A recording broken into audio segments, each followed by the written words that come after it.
पुष्पा 2 के नायक अल्लू अर्जुन के लिए आज का दिन बेहद नाटकीय रहा। सुबह में गिरफ्तार हुए, शाम में जमानत पर रिहा और बीच में न्यायिक हिरासत में भी भेजे गए।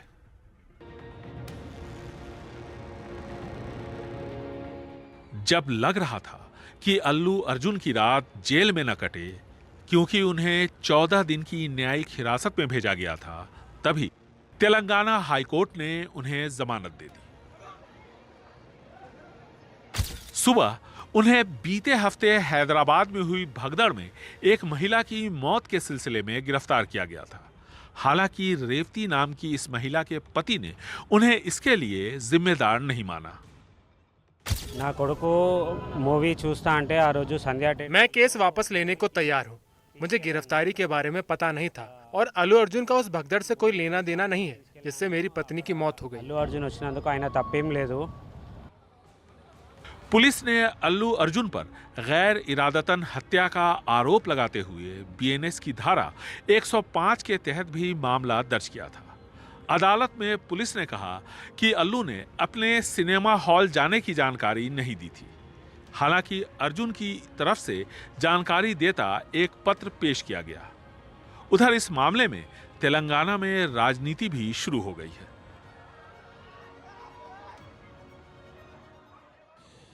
प्रधानमंत्री नरेंद्र मोदी आज प्रयागराज पहुंचकर सबसे पहले गंगा पूजा की और उसके बाद में 5,600 करोड़ रुपए की लागत से 167 परियोजनाओं का लोकार्पण किया। इस मौके पर प्रधानमंत्री ने कहा कि महाकुंभ जातियों के भेद को मिटाती है और संप्रदायों के टकराव को खत्म करती है। प्रधानमंत्री नरेंद्र मोदी शुक्रवार को करीब 12 बजे प्रयागराज पहुंचे।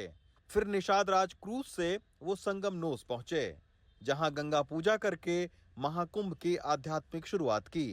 इसके बाद प्रधानमंत्री मोदी ने परियोजनाओं का लोकार्पण किया। लगातार 45 दिनों तक चलने वाला महायज्ञ प्रयागराज की इस धरती पर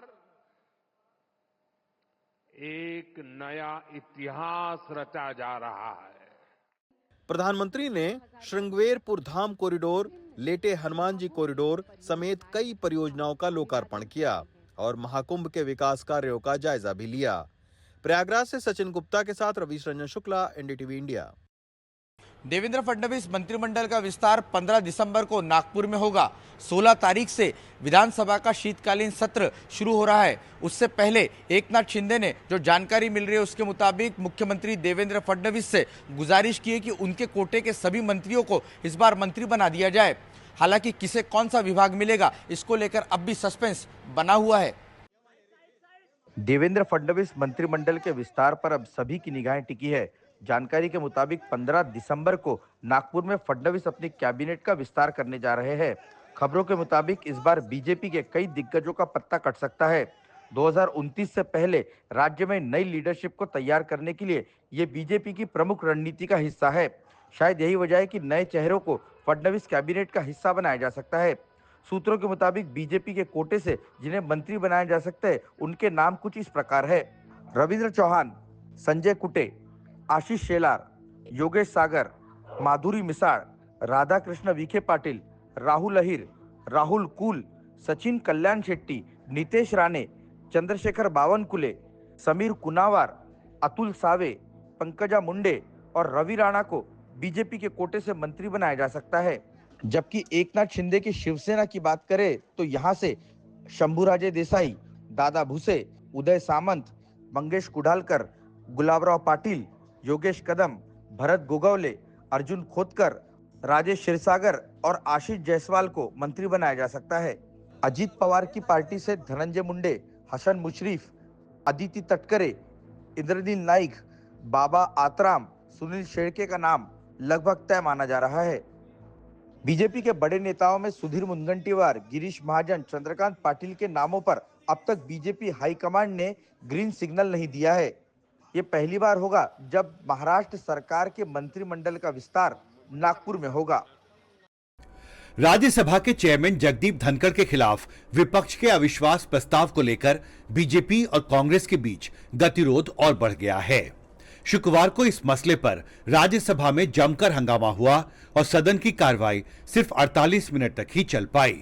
कांग्रेस का इतिहास है, यह कभी भी राष्ट्रपति उपराष्ट्रपति को सम्मान नहीं देती है। देश के पहले राष्ट्रपति राजेंद्र प्रसाद जी थे। लगातार राष्ट्रपति को अपमानित करने का काम पंडित जवाहरलाल नेहरू किया करते थे। ऐसे उपराष्ट्रपति को के अगेंस्ट जो ये अविश्वास प्रस्ताव लेकर आए हैं, ये इनकी किसान विरोधी, ओबीसी विरोधी जो मानसिकता है वो स्पष्ट होती है। कांग्रेस न किसान का सम्मान करती है, न ओबीसी का सम्मान करती है, और इसके लिए आपको इस देश की जनता कभी माफ नहीं करेगी। शुक्रवार को राज्यसभा में सदन की कार्रवाई शुरू होते ही बीजेपी सांसदों के इन बयानों पर हंगामा शुरू हो गया। नेहरू जी पे झूठे आरोप लगा रहे थे। नेहरू जी को गए कितने साल हो गए, इनको और कुछ तो मिलता नहीं कांग्रेस में करने के लिए, तो नेहरू जी को गालियां देते रहते हैं। ये लोग तो ऐसे बिहेव कर रहे हैं कि जैसे ये विपक्ष में है। इनको तो विपक्ष में ही बैठना चाहिए भाजपा को। हंगामे के बीच राज्यसभा में विपक्ष के नेता मल्लिकार्जुन खड़गे ने आरोप लगाया कि कांग्रेस को बीजेपी के इन आरोपों पर जवाब देने का मौका नहीं दिया जा रहा है। The chairman who is not respecting me, how can I respect him? Lok Sabha में आज संविधान को लेकर 2 दिन की विशेष चर्चा शुरू हुई। संविधान पर पक्ष और विपक्ष में भी जाना पहचाना टकराव दिखता रहा। अगले हफ्ते राज्यसभा में भी इस पर बहस चलनी है। लोकसभा में संविधान के 75 साल पूरे होने पर 2 दिन की विशेष चर्चा की शुरुआत रक्षा मंत्री राजनाथ सिंह ने की। कांग्रेस पर हमला किया तो लोकसभा में अपना पहला भाषण देते हुए प्रियंका ने जवाब दिया। पिछले कुछ वर्षों में देश में एक ऐसा माहौल बनाने का प्रयास किया गया है कि संविधान एक पार्टी की विशेष देन है। भारत का संविधान भारत के लोगों के द्वारा। अगर लोकसभा में ये नतीजे नहीं आए होते तो ये संविधान बदलने का काम भी शुरू कर लेते। संविधान पर चर्चा के दौरान जातिगत जनगणना का मसला भी उठा और अल्पसंख्यकों के साथ भेदभाव का भी। डॉक्टर अंबेडकर ने कहा था, मैंने तो संविधान निर्माण का दायित्व बहिष्कृत वंचित वर्गों को अधिकार दिलाने के लिया है। सरकार समर्थक दलों ने सबके विश्वास, सबके विकास का नारा दोहराया।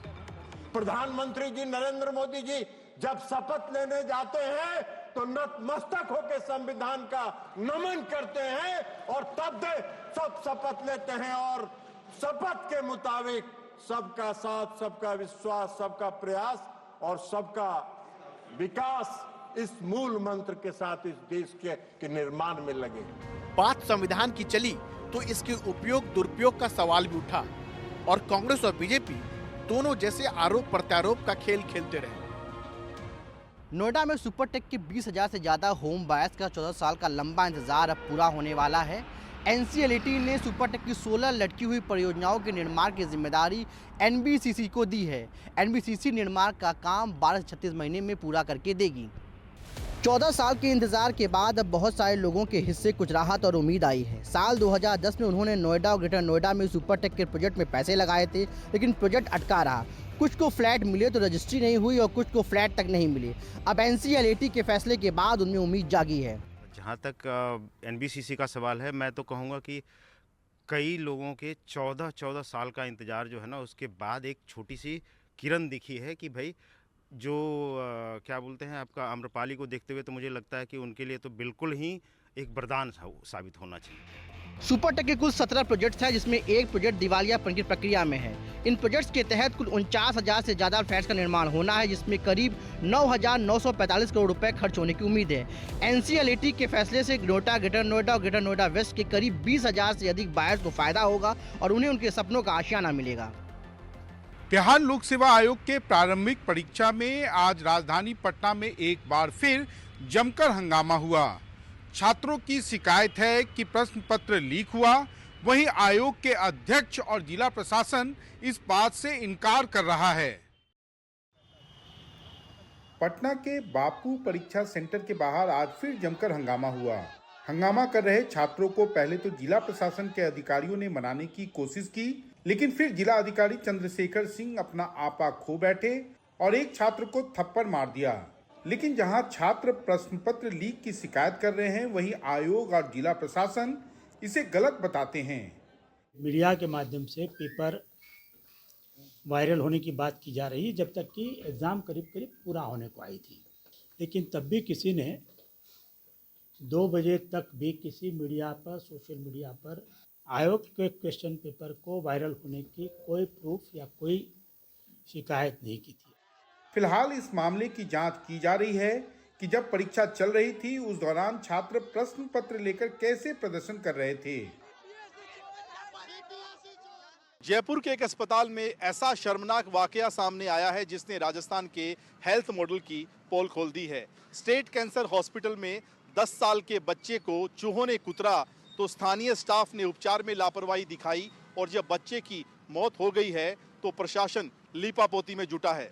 ये राजस्थान की राजधानी जयपुर का स्टेट कैंसर हॉस्पिटल है। इसी अस्पताल में ब्लड कैंसर से पीड़ित एक बच्चे को चूहे के कुतरने का शर्मनाक मामला सामने आया है। घटना का सबसे दर्दनाक पहलू ये है कि उपचार के दौरान बच्चे की मौत हो गई है। कल रात के समय जब बच्चा अचानक रोने लगा तो परिजनों ने कंबल हटाकर देखा तो वहां से एक चूहा निकलकर भागा था। सर उसको सुबह में 5 बजे करीब चूहा खाया। पूरी रात जगते हैं वो लोग। अच्छा, पूरी रात जगते हैं वो रोज। अच्छा, क्यों वैसे? आप वहीं थे उस टाइम? यहीं थे आप? हाँ, मैं यहाँ पे ही था। अच्छा। फिर सुबह में उठा तो वो बोल रही थी चूहा खा गए, चूहा खा गए। तो फिर स्टाफ से बोला तो उसको कुछ से लगाया, ड्रेसिंग की इंजेक्शन भी लगाए। इस घटना के बाद अब अस्पताल के अधीक्षक सफाई देने में जुटे हैं। तो उसकी ड्रेसिंग स्टोरी थी, वो पहले से ड्रेसिंग स्टोरी थी हमारे, और उसके जो अल्सर्स थे वो पहले से ही पेशेंट सिक और अल्सर उसकी स्किन के थे। तो अभी ये तो कंफर्म करना बड़ा मुश्किल हो जाता है कि चूहे किसी ने काटा, बाकी वहाँ पे कोई नया रीजन नहीं मिला। राजस्थान के अस्पतालों में इस तरह का ये पहला मामला नहीं है। मई 2022 में कोटा के MBS अस्पताल में चूहे ने एक महिला की आंख कुतर दी थी।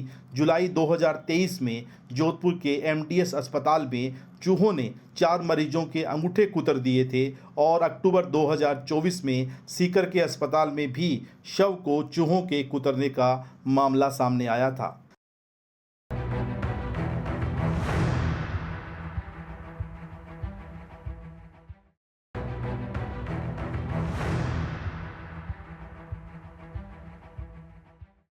मध्य प्रदेश सरकार लाख दावे करे आवारा कुत्तों पर नियंत्रण के, लेकिन ऐसा होता हुआ नहीं दिखाई दे रहा है। कड़ाके की ठंड के बीच आवारा कुत्तों का आतंक तेजी से बढ़ रहा है। राजधानी भोपाल में रोजाना नए मामले सामने आ रहे हैं। भोपाल में रहने वाली रिया पर पिछले दिनों आवारा कुत्तों ने हमला कर दिया। हमले में रिया बुरी तरह घायल हो गई। भोपाल के ही गोविंदपुरा इलाके में कृष्ण रंजन शर्मा बीते सप्ताह अपनी बेटी को स्कूल छोड़ने जा रहे थे। आवारा कुत्तों ने हमला कर दिया। ये कुत्ते तो आज मेरे प्राण ले लेते भाई साहब। अगर मैं जीन्स नहीं पहना होता, थोड़ा सा गिर जाता, ये तो मेरे को चीर फाड़ के खा जाते। अस्पताल में कुत्तों के काटने की वजह से औसतन 100 लोग पहुंच रहे हैं।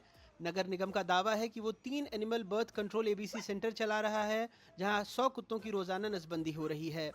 हर दिन हमारी गाड़ियां किसी न किसी क्षेत्र में डॉग को पकड़ करके उनका वैक्सीनेशन करना, नसबंदी करना, इलाज करना, ABC एक्ट जो हमें परमिट करता है उसके तहत हम काम करते हैं। आवारा कुत्तों पर नियंत्रण के लिए NDTV की मुहिम के बाद सरकार ने 15 सदस्यों वाली कमेटी बनाई थी। इसमें 7 वरिष्ठ IAS अफसर भी थे, लेकिन हुआ कुछ नहीं। सरकार का जवाब वही रटा रटाया।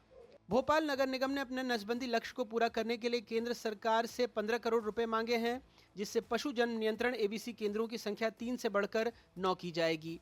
ये फंडिंग केंद्र सरकार की रेबीज फ्री सिटी पहल के तहत दी जाएगी, जिसमें भोपाल भी शामिल हो गया है। भोपाल से अजय शर्मा की रिपोर्ट, NDTV।